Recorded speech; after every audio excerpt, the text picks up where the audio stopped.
வணக்கம். புதுவையில் அனைத்து ரேஷன் அட்டைதாரர்களுக்கும் 10 கிலோ ஒற்றை அவியல் அரிசி வழங்கப்படும் என்று முதல்வர் ரங்கசாமி அறிவித்துள்ளார். இதுகுறித்து முதல்வர் ரங்கசாமி கூறுகையில், புதுவையில் வெள்ளை அரிசி வழங்கும் திட்டத்தை நிதி தட்டுப்பாடு காரணமாக உடனடியாக நிறைவேற்ற முடியவில்லை என்றாலும் தற்போது இடர்பாடுகள் களையப்பட்டு மீண்டும் திட்டம் துவங்கப்படுகிறது என்றும் இதன் மூலம் புதுவை மக்களின் கோரிக்கை நிறைவேற்றப்பட்டுள்ளது என்று தெரிவித்தார்.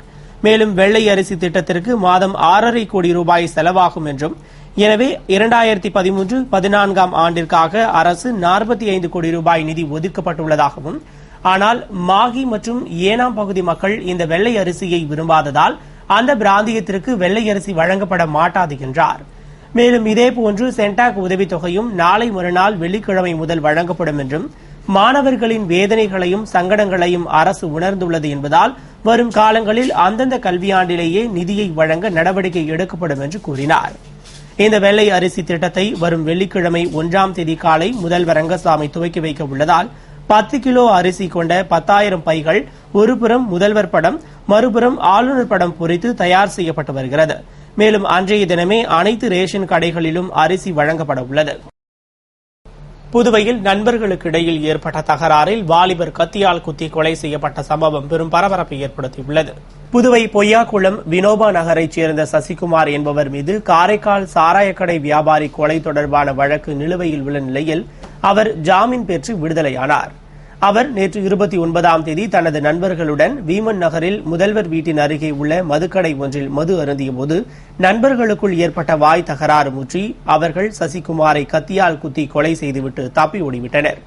இதுகுறித்து தகவல் அறிந்த கோரிமேடு போலீசார் சம்பவ இடத்திற்கு விரைந்து சென்று சடலத்தை கைப்பற்றி பிரேத பரிசோதனைக்காக அரசு மருத்துவமனைக்கு அனுப்பி வைத்தனர். பின்னர் கொலை குறித்து விசாரணை நடத்திய அவர்கள் தப்பியோடிய நண்பர்கள் மீது வழக்கு பதிவு செய்து குற்றவாளிகளை தீவிரமாக தேடி வருகின்றனர். நண்பர்களுக்குள் ஏற்பட்ட வாய் தகராறில் கொலை நடந்த சம்பவம் புதுவையில் பெரும் பரபரப்பை ஏற்படுத்தியுள்ளது. இந்த வழக்கு தொடர்பாக கோரிமேடு போலீசார் 7 பேர் மீது வழக்கு பதிவு செய்து விசாரணை நடத்தியதில் தப்பியோடிய ஜெயபிரகாஷ், அருண், பிரகாஷ், ராஜசேகர் ஆகிய 4 பேரை கைது செய்து மேலும் 3 தேடி வருகின்றனர். புதுவை வில்லியனூர் அருகே சாராய கடைக்கு எதிர்ப்பு தெரிவித்து பொதுமக்கள் காவல் நிலையத்தை முற்றுகையிட்டதால் பரபரப்பு ஏற்பட்டது. புதுவை வில்லியனூர் அருகே உருவையாறில் மங்களம் செல்லும் பாதையில் சாராய கடை இயங்கி வந்த நிலையில் அது தீ விபத்தில் தீக்கிரையானதை தொடர்ந்து அங்கு மீண்டும் சாராய கடை அமைக்க பொதுமக்கள் எதிர்ப்பு தெரிவித்து போராட்டம் நடத்தியதால் கடை உரிமையாளர் கலால் துறையை அணுகி சாராய கடையை அமைத்துக் கொள்ள வேறு இடம் தேர்வு செய்து தருமாறு கோரியபோது அதிகாரிகள் பொதுமக்களுக்கு தொந்தரவு இல்லாத இடத்தில் அமைத்துக் கொள்ளுமாறு அனுமதி அளித்தனர். ஆனால் சாராய கடை அதே பகுதியில் தற்போதும் தொழிற்சாலைகள் மற்றும் குடியிருப்புகள் கொண்ட இடத்தில் அமைக்கப்பட்டுள்ளதால் அதிர்ச்சி அடைந்த அப்பகுதி பொதுமக்கள் ஒன்று திரண்டு மங்களம் காவல் நிலையத்தை முற்றுகையிட்டு சாராய கடையை அகற்றுமாறு வலியுறுத்தினர். இதனால் அங்கு பெரும் பரபரப்பு ஏற்பட்டது. இதனையடுத்து பொதுமக்கள் முற்றுகையை கைவிட்டு கலால் துறையிடம் மனு அளிக்க சென்றனர். புதுவை என்ஆர் காங்கிரஸ் செய்தி தொடர்பாளராக நியமிக்கப்பட்ட பாண்டியனுக்கு முதல்வர் ரங்கசாமி சால்வை அணிவித்து வாழ்த்து தெரிவித்தார். புதுவை மாநில என்ஆர் காங்கிரஸ் செய்தி தொடர்பாளராக பாண்டியன் நியமிக்கப்பட்டதை அடுத்து அவர் 100 அடி சாலையில் உள்ள என்ஆர் காங்கிரஸ் அலுவலகத்தில் பொறுப்பேற்றுக் கொண்டார். அவருக்கு கட்சித் தலைவரும் மாநில முதல்வருமான ரங்கசாமி சால்வை அணிவித்து இருக்கையில் அமர வைத்தார். தொடர்ந்து பொதுச் செயலாளர் பாலன், அமைச்சர் பன்னீர்செல்வம், துணை சபாநாயகர் TPR செல்வம், முதல்வரின் பாராளுமன்ற செயலர் வைத்தியநாதன், அரசு கொறடா நேரு, சட்டமன்ற உறுப்பினர்கள் கல்யாணசுந்தரம், தமிழ்செல்வன், வாரிய தலைவர்கள் மற்றும் கட்சி நிர்வாகிகள் பூங்கொத்து கொடுத்து வாழ்த்து தெரிவித்தனர். புதுவை ஜவஹர் நகரில் சாலையை மேம்படுத்தும் பணியினை அமைச்சர் பன்னீர்செல்வம் பூமி பூஜையுடன் துவக்கி வைத்தார். புதுவை உழவர்கரை தொகுதிக்குட்பட்ட ஜவஹர் நகர் 2வது பிரதான சாலையை 15 லட்சம் ரூபாய் மதிப்பீட்டில் மேம்படுத்த திட்டமிடப்பட்டு அதற்கான பூமி பூஜை விழா நடைபெற்றது. விழாவில் சிறப்பு விருந்தினராக அமைச்சர் பன்னீர்செல்வம் கலந்து கொண்டு பணியினை பூமி பூஜையுடன் துவக்கி வைத்தார். விழாவில் உழவர்கரை நகராட்சி ஆணையர் அழகிரி, பொறியாளர்கள், தொகுதி என்ஆர் காங்கிரஸ் பிரமுகர்கள், ஊர் முக்கிய பிரமுகர்கள் மற்றும் பொதுமக்கள் கலந்து கொண்டனர். புதுவை பாட்டாளி மக்கள் கட்சி மாணவரணி சங்க நிர்வாகிகள் கூட்டத்தில் பாராளுமன்ற தேர்தலில் சமூக ஜனநாயக கூட்டணி வெற்றி பெற மேற்கொள்ள வேண்டிய பணிகள் குறித்து மாநில செயலாளர் அனந்தராமன் சிறப்புரையாற்றினார். புதுவை பாராளுமன்ற தேர்தலில் பாட்டாளி மக்கள் கட்சி சார்பில் போட்டியிடும் சமூக ஜனநாயக கூட்டணி வேட்பாளர் RKR அனந்தராமன் அவர்களை ஆதரிக்கும் வகையில் பாட்டாளி மக்கள் கட்சி மாணவரணி சங்க நிர்வாகிகள் கூட்டம் சங்கரன், வழக்கறிஞர் ஜெயக்குமார் ஆகியோர் தலைமையில் வழக்கறிஞர்கள் கார்த்தி, விஜயபாரதி, ஜானகிராமன், முத்து ஆகியோர் முன்னிலையில் நடைபெற்றது. கூட்டத்தில் சிறப்பு விருந்தினராக பாட்டாளி மக்கள் கட்சி மாநில செயலாளரும் முன்னாள் சட்டமன்ற உறுப்பினருமான அனந்தராமன் கலந்து கொண்டு தேர்தலில் சமூக ஜனநாயக கூட்டணி வெற்றி பெற மேற்கொள்ள வேண்டிய பணிகள் குறித்து சிறப்புரையாற்றினார். கூட்டத்தில் புதுவை தனியார் மருத்துவக் கல்லூரிகளில் உயர்கல்வியில் அரசுக்கு உரிய இடஒதுக்கீட்டை பெற வேண்டும் என்று தீர்மானம் நிறைவேற்றப்பட்டது. கூட்டத்தில் பாமக நிர்வாகிகள், மாணவரணி சங்க நிர்வாகிகள் திரளாக கலந்து கொண்டனர். புதுவை மகளிர் மற்றும் மாற்றுத்திறனாளிகள் மேம்பாட்டுக் கழகம் சார்பில் மாற்றுத்திறனாளிகளுக்கு சிறுதொழில் புரிய கடனுதவியை அமைச்சர் ராஜவேலு வழங்கினார். புதுவை மகளிர் மற்றும் மாற்றுத்திறனாளிகள் மேம்பாட்டுக் கழகம் சார்பில் மாற்றுத்திறனாளிகளின் சமூக பொருளாதார அந்தஸ்தை மேம்படுத்தும் வகையில் பலவிதமான கடன் உதவிகள் வழங்கப்பட்டு வருகிறது. அதன்படி இந்த ஆண்டிற்கான கடனுதவி வழங்கும் நிகழ்ச்சி ஜவஹர் நகர் சமுதாய நலக்கூடத்தில் நடைபெற்றது. நிகழ்ச்சியில் சிறப்பு விருந்தினராக அமைச்சர் ராஜவேலு கலந்து கொண்டு அமைச்சர் பன்னீர்செல்வம் முன்னிலையில் 168 மாற்றுத்திறனாளிகளுக்கு மளிகை கடை, துணி வியாபாரம், பெட்டிக்கடை, கணினி மையம், பொது வியாபாரம் உள்ளிட்ட தொழில்கள் செய்வதற்கான 92,83,000 ரூபாய்க்கான நிதி உதவியை வழங்கினார். நிகழ்ச்சியில் சட்டமன்ற உறுப்பினர்கள் TPR செல்வம், நேரு, மேலாண் இயக்குநர் கோமதி மற்றும் ஊழியர்கள் கலந்து கொண்டனர். கோரிக்கைகளை வலியுறுத்தி புதுவை AFT மில் அனைத்து தொழிற்சங்கத்தினர் மில் B யூனிட் எதிரில் தர்ணா போராட்டம் நடத்தினர். புதுவை AFT மில் அனைத்து தொழிற்சங்க நடவடிக்கை குழுவினர் AFT மில்லை உடனடியாக திறந்து நடத்திட வேண்டும். நிலுவையில் உள்ள 10 மாத சம்பளத்தில் 5 மாத சம்பளத்தை தீபாவளி பண்டிகைக்கு முன்பும் மீதியை பொங்கலுக்கு முன்பும் வழங்க வேண்டும். மத்திய அரசிடமிருந்து 500 கோடி ரூபாயினை மானியமாக பெற்று மில்லை நவீனப்படுத்தி வேலைவாய்ப்பினை உறுதிப்படுத்திட வேண்டும் உள்ளிட்ட பல்வேறு கோரிக்கைகளை வலியுறுத்தி கடந்த 15ஆம் தேதி முதல் பிரச்சார இயக்கத்தில் ஈடுபட்டனர். ஆனால் எவ்வித பலனும் கிடைக்காததால் மில் B யூனிட் எதிரில் ATU கிருஷ்ணமூர்த்தி தலைமையில் CNTU Veeramuthu, ATU Chinnadurai, LPM Arumugam, CITU அபிஷேகம், INTUC ரவிச்சந்திரன் உள்ளிட்ட பல்வேறு தொழிற்சங்க நிர்வாகிகள் முன்னிலையில் கண்டன தர்ணா போராட்டத்தில் ஈடுபட்டனர். போராட்டத்தில் திரளான ஊழியர்கள் கலந்து கொண்டு கோரிக்கைகளை வலியுறுத்தி கோஷமிட்டனர். புதுவை லிங்காரெட்டிப்பாளையம் சர்க்கரை ஆலை அலுவலகத்திற்கு பூட்டு போட்டு ஊழியர்களை குண்டுகட்டாக வெளியேற்றி விவசாயிகள் போராட்டத்தில் ஈடுபட்டதால் பெரும் பரபரப்பு ஏற்பட்டது.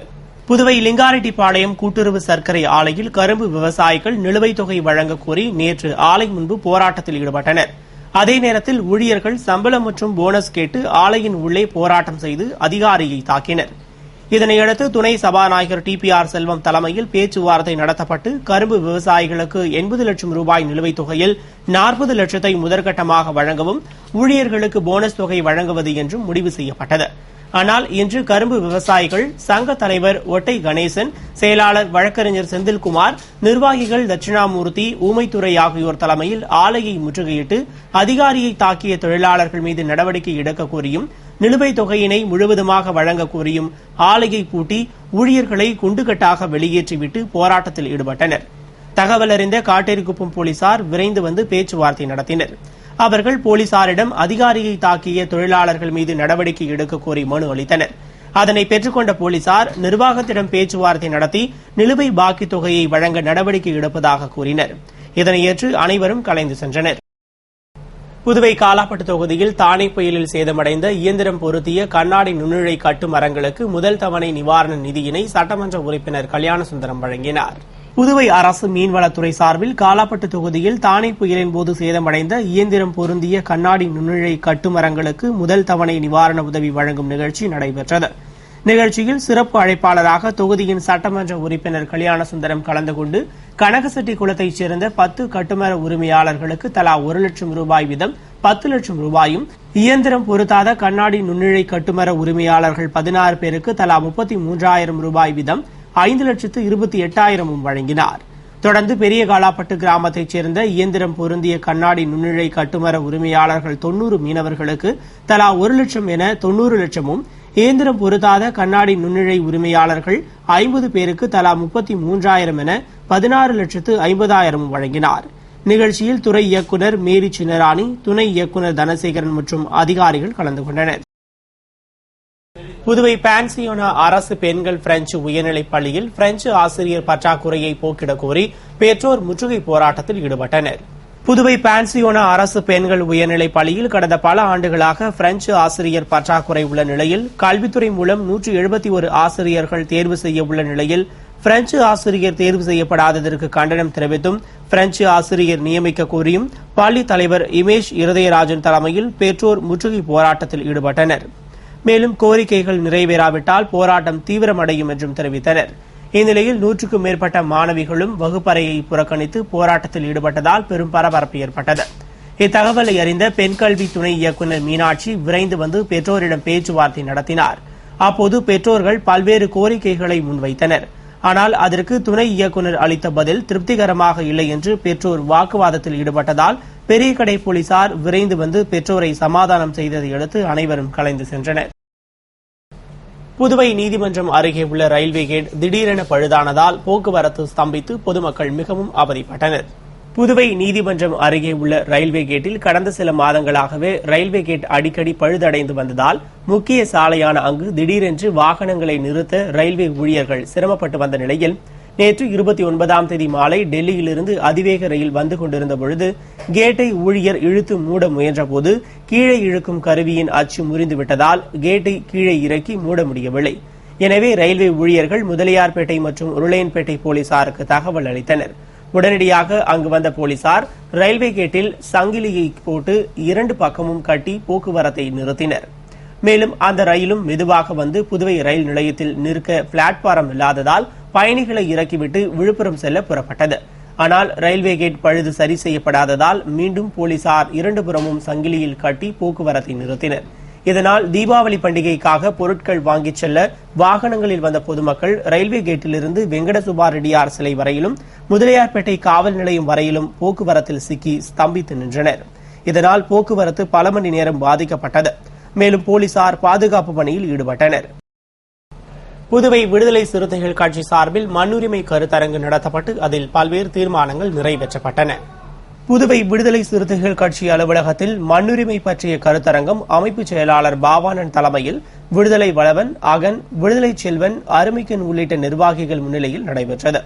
பொதுனி வளவன், அமுதவன், கபிலன் ஆகியோர் கருத்துரை வழங்கிய நிகழ்ச்சியில் புதுவை அரசு நில உச்சவரம்பு சட்டத்தின் மூலம் தாழ்த்தப்பட்ட மக்களுக்கு வழங்கப்பட்ட நிலங்களை உரியவர்களிடம் ஒப்படைக்க வேண்டும், மனையற்றவர்களுக்கு 5 சென்ட் மனை வழங்கிட வேண்டும், அனைத்து ஏழை விவசாயிகளுக்கும் 5 ஏக்கர் நிலம் கொடுக்க வேண்டும் என்பது போன்ற பல்வேறு தீர்மானங்கள் நிறைவேற்றப்பட்டன. இத்துடன் செய்திகள் நிறைவடைந்தன. வணக்கம்.